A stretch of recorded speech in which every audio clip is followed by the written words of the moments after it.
love bugs, and welcome back to the Love Bug Lounge, a podcast about self-love.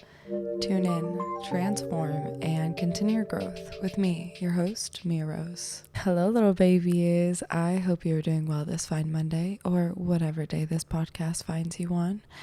If you are not doing well, I hope this episode can provide a light and a healthy escape for the duration of the episode, leaving you recharged and ready to take on life when this episode is over.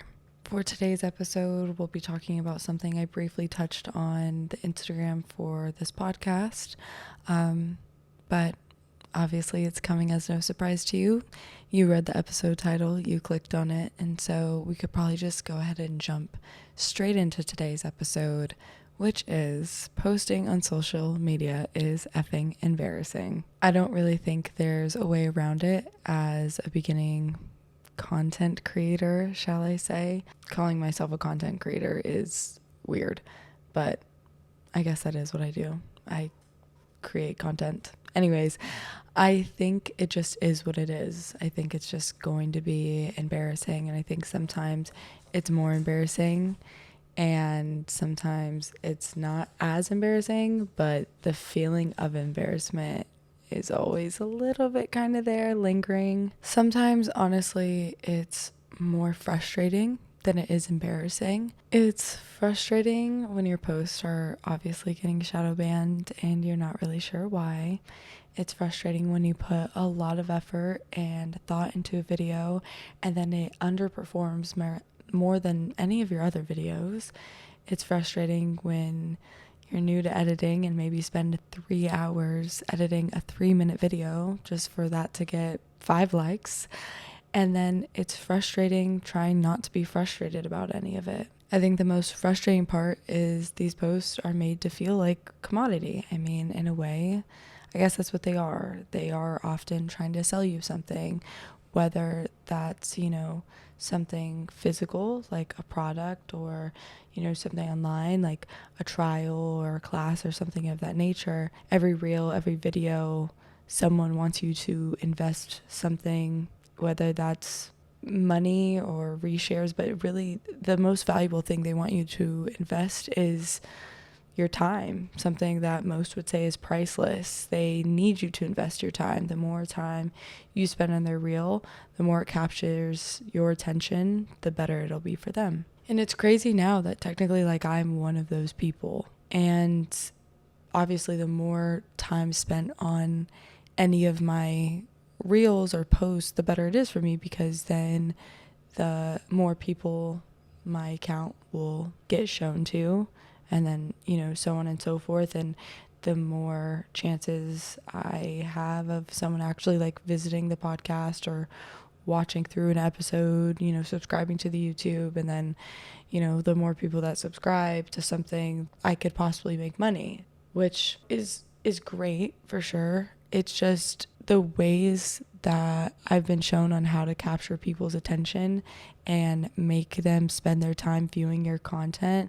These are just often routes and tips I don't want to go. Because I have a new Instagram account, there seems to be a lot of content being pushed in my direction on how to make quote unquote good content. And by good, I think it just means eye-catching, time-trapping content.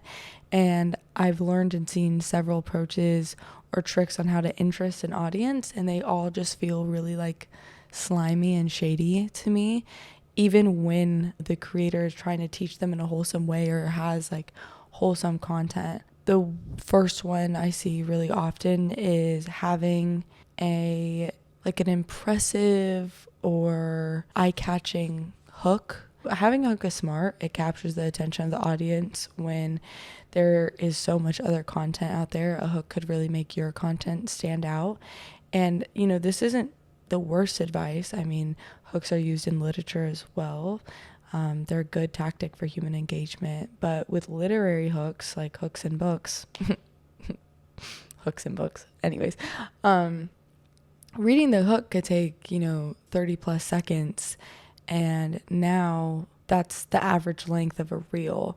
So for social media, these hooks have to get the attention very quickly. Usually that means creating a spike in emotion in the viewer. It usually means they're very like clickbaity, and the title is kind of like a rage bait in a way, and it's usually like the hook is just done to kind of portray an intense emotion or an event that makes the viewer interested. And like I said, it's not the worst thing in the world, but it makes me feel uneasy. It makes me feel uneasy that the plan is to rush the viewer with emotion to make them want to stay to see what the outcome is, and then it's kind of my job to calm the emotion or explain away why they don't need to like feel that rush of emotion. Yeah, I don't like it. It's hard for me to not think about the fact that they will be seeing hundreds of thousands of other videos like this throughout their day,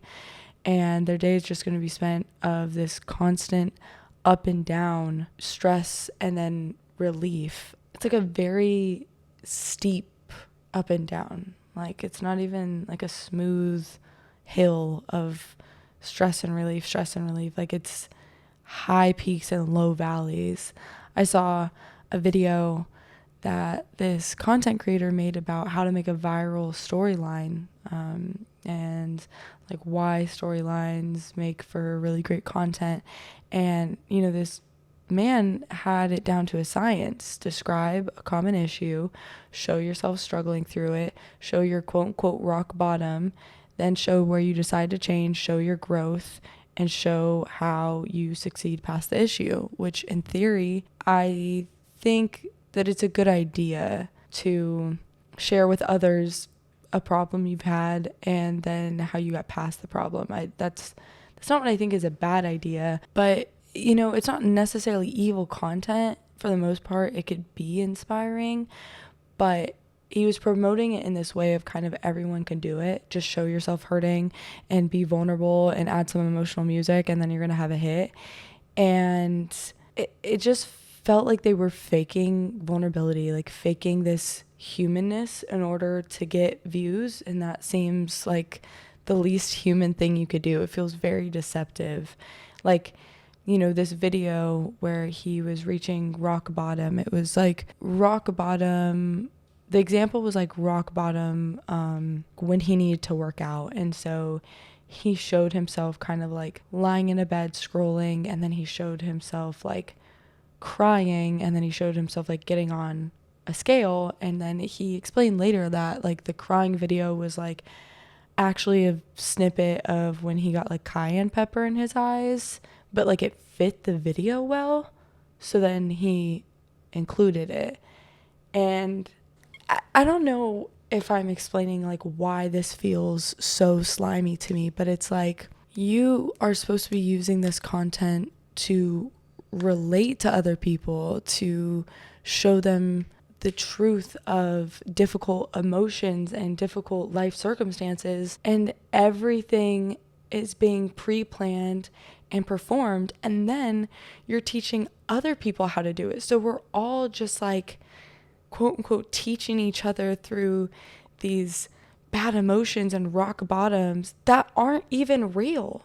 For people that actually are struggling, this seems like, it just seems so deceptive to them that this person they may look up to, like I especially am thinking about like preteens and teenagers, like they're looking at these content creators that they maybe are looking up to of like, oh, they could relate to my issue, they could relate to my feelings, only to then later see like, oh, actually no, like I just took clips from multiple other videos, realized I could make an imaginary storyline out of it, put some music behind it, and I'm using it for viral views. And now I'm telling hundreds of other people to do it because this video is also getting me viral views. Like, I guess it just makes me question, like, what is even the point of the views at this point? It just seems like we're just teaching a generation of people how to get views, not how to actually teach or help anybody else.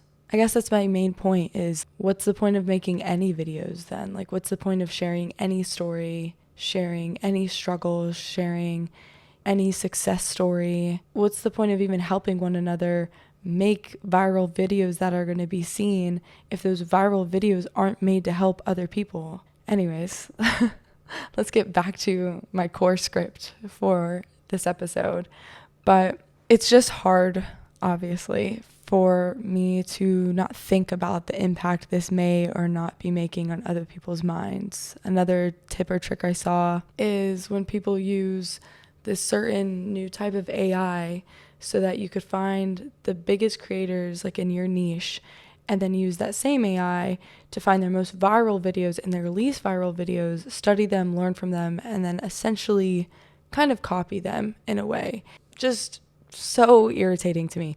For one, I'm not really on the AI train. I do think it could be helpful. I do think it could be convenient, but I do not believe convenience is better. I think convenience is actually killing us in many ways, and I could talk about that forever, but I'm not going to in this episode. But quicker isn't necessarily better, and so far from what I've learned about AI, it has pretty horrendous effects on the environment. Besides this, though, you are stealing content from other creators. Even if it's like you've had your own spin on it, you're stealing content. You've created such an oversaturated pool of videos for the viewer. It's just like they're just receiving like carbon copies of pretty much the same message. And I just feel like it's too much consumption and it's too many people creating with actually nothing to say. And I think it's making us forget why we create and why we tell stories in the first place. I understand maybe this is an unpopular opinion. I think everyone does have something valuable to say. I don't think that if the message is put out once and it can never be said again, I do think you could have your own takes on things, your own perspectives on things. But I think more people need to ask themselves, like, why are they putting something out there? And what is the effect they actually want to have? Because if the only effect you want to have is having a lot of followers and likes and views, I think you're going after things for the wrong reasons. And I don't think enough people are calling out people for that. I think that just seems like a normal thing to want now. I literally think that's dystopian as hell. Like, I think if you are sharing something, like in a deep human innate way, we share to expand our knowledge. We share to keep our bloodline safe. We share to live experiences through others, to give us hope, to implement moral and law and understanding. On top of that, there are tips to use these AIs for ideas, for scripts. And I just feel like, again, like we're losing our humanity. It's happening right in front of us. We're asking a computer to help us connect with other humans, but not even a way that we are truly trying to connect with them or relate to them or learn from them or teach them. Just connect to them enough to keep their attention long enough to keep them addicted to make a profit. I do hear a lot of people blaming big tech for this. I hear them criticize how they use our data to keep us glued, how the accuracy of our algorithms is far from ethical, how the infinity scroll should be illegal, how unfair it is that we can't see things in chronological order, so we never quite know when we've seen everything, therefore we never know if we should actually get off social media. And it makes us, all these things just make us stick around looking down at our phone for longer. And those are all valid arguments. I agree with you. I agree on all those points. But we also need to wake up and realize it's not just big tech anymore. It's not just the billionaires taking advantage of us. It's us. We are doing it to each other. And then we're turning around and teaching other people how to do it to each other and making jobs out of it. I think we need to get out of this everyone for themselves mindset and realize we're truly all connected. On the podcast social media, I don't follow anyone else, and I try to do that so I'm not distracted, so that I don't lose time or forget what my purpose is on that account. But even still, I'm still shown plenty of content to scroll through, plenty of things that keep me on my phone hours longer than I would like to be. So I'm not saying that Meta or big tech or whatever, whoever is innocent on the setup or the design. I do agree that it's predatory to your time and energy, but playing their game in their way is hurting us more than it's helping us. And it's hurting you as an individual actually more than it's helping you, because of the effect it has on the collective. And what I'm about to say could go for so much, for capitalism, for fast fashion, for convenience culture, fast food, for more extreme things. But I feel like everyone has this idea that my individual time is valuable, my individual money is valuable, my future is valuable, right? And they feel like it's an unfair game, and I can't change this unfair game or system as one person, so I need to just play along with it. That's life, eat or get eaten, right? So they don't have to sacrifice more than they want to so they could make their money and save their money. They just think this is the way I'm going to just have to do it, and why should I be the one to take the harder route when so many other people get to take the easier route? And I get that. I really, really, really, really do, because it feels so impossible to take the more difficult route and to see any difference other than just making your life 10 times harder than you feel like it needs to be. But soon everyone will start thinking that way, and the more people think that way and act that way, the harder it is for the ones actually fighting against it. And pretty soon doing what's best for you will hurt the other people equal to you living in your same lifestyle, and help the ones that are quote unquote in control, or help the ones that are actually benefiting from it on a way larger scale than you are. And it's really difficult making content that is pushing against this, because I want to make content that is anti overconsumption and anti convenience culture, and pro slowing down and getting outside and getting off your phone and consuming content, clothes, food mindfully. But it also feels like, to make your content widely seen, and I want it to be widely seen so it can have more of an effect, but to make your content widely seen, it does feel like you have to play the game. And then there's the battle of I am making this content for myself, so it's just make the content the way you want to make it. But then I am still making it for people that need it or can relate to it. And then I don't want to push or quote unquote trap anyone into liking it or consuming it. And I don't want to dramatize my content, and I don't want to dumb it down to make it more digestible or more addicting. And then, at the same time, I want this message of love and acceptance to reach out to everyone who needs it. I obviously think the message I share on the podcast is valuable in some way, and that's why I share it publicly and not just as a diary for myself. I want more people to hear what I have to say about radical self-compassion, and I want more people to not feel alone, and I want more people to feel confident in sharing their story. The way to reach more people and change more hearts and minds feels then you gotta kind of play the game of content creator, So I'm trying to do that in the most ethical way as possible. I am trying to post often, post every single day, taking one day off, maybe every 3 to 4 days. Even that still feels like I'm just pushing content down people's throats.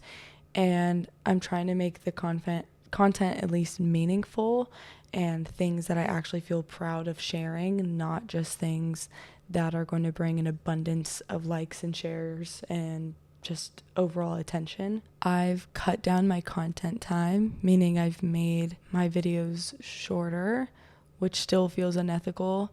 I know it's not my individual fault that our attention spans are down to being less than a minute, but it feels like by cutting my content time down that I'm catering to it or enabling it. But nevertheless, I have changed my videos from being 2+ minutes to being 30 to 40 second sound bites. I guess that's not the worst thing you could do. My favorite thing I've done though is I've diversified my content. I'm no longer posting just podcast clips.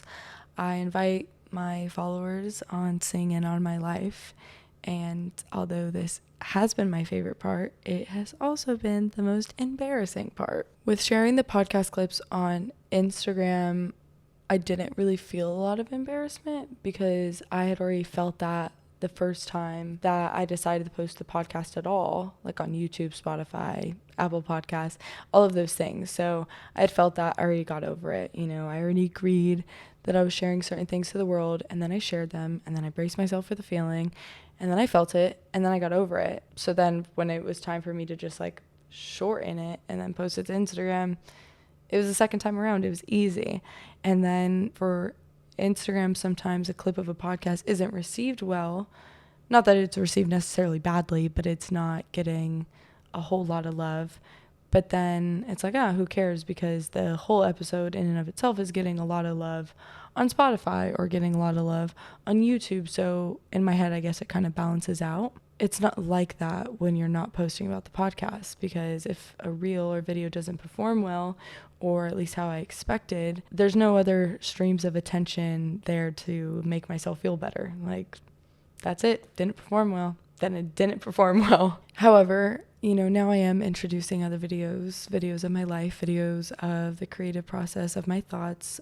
It's difficult when you feel like you're putting yourself out there and the numbers aren't good. It feels like it's telling you aren't good. It feels like it doesn't matter how you think about your video. Like, this is how it feels. I'm not saying this is law, but it feels like it doesn't matter how I feel about the video because the numbers aren't good, which is telling me it's not good. So it doesn't really matter if I think it's good because I'm just one person. I'm just one opinion. The other part of the embarrassment of showing or making these different videos about my life is they showcase a different type of vulnerability, one that's harder for me to deal with.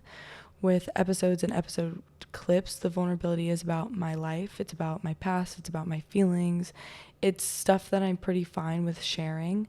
Obviously, I'm okay with sharing it with a stranger because I do over and over and over again. But clips feel like they are this vulnerability that shows my ability or capability, like my ability to create, my ability to be creative, my capability to capture attention to make something interesting, and that's difficult. These videos I usually feel like taking down even when I do really like them. These are the videos that I unfortunately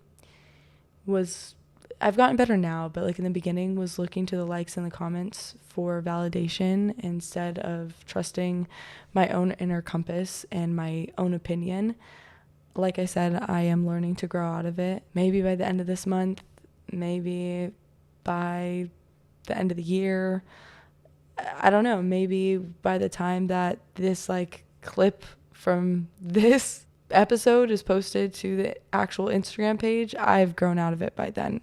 Who knows? I hope so. It's difficult for growth on a small Instagram account because I know unconsciously or consciously, maybe, I really don't actually know where it falls in the consciousness of people, but people don't want to follow or like videos on a small account. And I think it's because the fear of being seen. When you like a video with 6 likes versus 6,000 likes, the creator is much more likely to remember you. Your friends or followers are also much more likely to notice as well. And you would think people would want to interact with smaller content accounts because maybe it would build their ego a little bit, make them feel like a good person. Like, like it's like when you support a small business instead of a corporation, it feels good. It feels like you're making an actual difference for a real person out there that notices you and sees you as a helpful contributor. But for some reason on social media, it's different. It's the same with following. It's not just liking. If you follow an account with 100 followers versus 100,000 followers, your follow makes more of an impact, and it should feel like you're helping, build this account. But when you're helping build something, you can no longer just be like an observer of it. You know that if you ever want to like unfollow the account, that makes more of an impact as well. You're far more noticed. For some reason, I think there's also a feeling that if someone sees you following an account, they might assume like a small account, like, wow, you really like this content or you really like this person, versus if someone sees you following an account with tons of followers, it's like, well, everyone follows this account. You know, it doesn't seem to say as much about your personality or your likes or your interests. I mean, when you follow someone with over a certain amount of followers, you can't even see your impact anymore.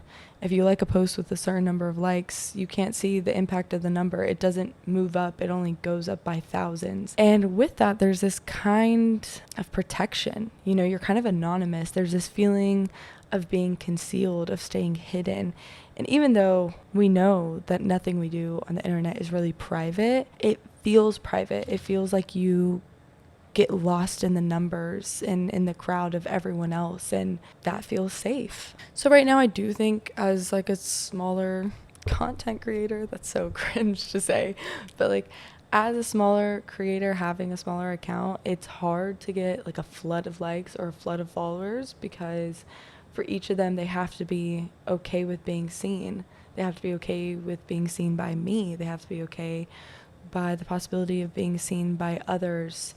They have to subconsciously make the choice that they agree to be seen as a follower. And I know it's not that deep, but I think in a way it can be, at least for like my account, because let's say like I had a smaller account, but it was like makeup or a movie review account, then in a way that's kind of just content, but my content is vulnerable. I don't know if that makes sense, but it's like if you're liking something on my account, it means you relate or at least agree on some degree on my page.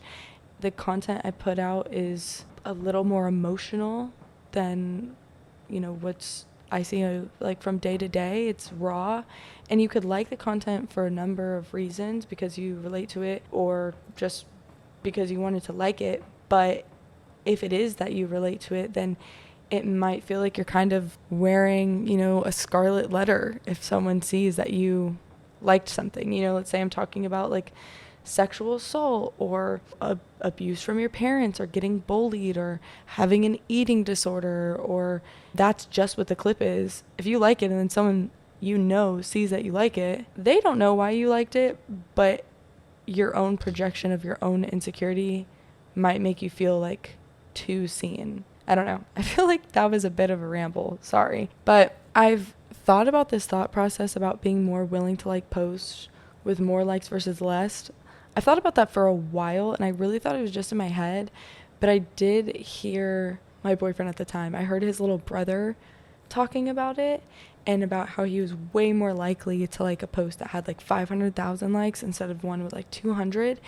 And that's what made me realize, like, maybe this is a widespread thought, and maybe that's why it's so hard to get started. Like I said, went into a bit of a ramble, hopefully it made sense, but all that to say that it's just one other hurdle that makes it difficult to want to keep putting yourself out there in the social media world, and just one other thing to overcome, and something you got to get over if you want to keep moving. Social media is just a much more complex game than it was when it first started. It started out as something so simple, just a way to connect with your friends online, just a third spot out in like meta space somewhere. And now it's everything and nothing at the same time. It's a place where people learn politics and history, and a place where people take risk and quit their 9-to-5 to influence, to sell art, to sell information. It's a world of teaching, whether it's makeup or art or movies or lighting. It's a world of online comedy and memes, and it's a separate language. It's micro trends and niche communities, and it's a million people that are all telling you to create, all telling you to go out there, to do something, to try this food, see this place, go to this restaurant, have this experience. But you can't do any of those things when you are constantly consuming. And now here I am amongst those million people. And I do try and make myself feel better by telling myself it's okay, because mine's a podcast. You know, people could listen to the podcast while they're doing other valuable things for themselves that's not online. And I tell myself it's okay, because I don't use that like vlogger, Snapchat narrator voice to keep people interested. And I tell myself it's okay, because I don't split my screen and split my content down the middle. So one side could be like some satisfying ASMR video or video game, and the other side's my content, just so you guys stay interested in it. You know, I don't cater that much to our attention spans being so bad. And I tell myself it's okay because so many people have reached out and told me how much the podcast has helped them. But ultimately, I think I tell myself it's okay because I need it to be okay. Because I personally need this podcast. And maybe, in truth, it is okay. Maybe it is doing more good than it's doing harm. I just hope I continue to hold myself accountable where I'm making content for the health and well-being of others as well as myself, and not for the views and not for the numbers, not for the clout. What I will say about views and numbers, though, is my podcast page on Insta has actually been growing a little bit, and it actually feels pretty good. At the time when I first started writing this episode, I think I had like 175 followers. Right now I have 235, and it's slow growth, but it's growth. And it's crazy to think that I started from zero, and I know in Instagram terms, 230 people is nothing. But to me, it's something. Like, imagining 230 people in a room listening to what I have to say, that's astonishing. Can't even imagine it, actually. I don't even know how many people that is.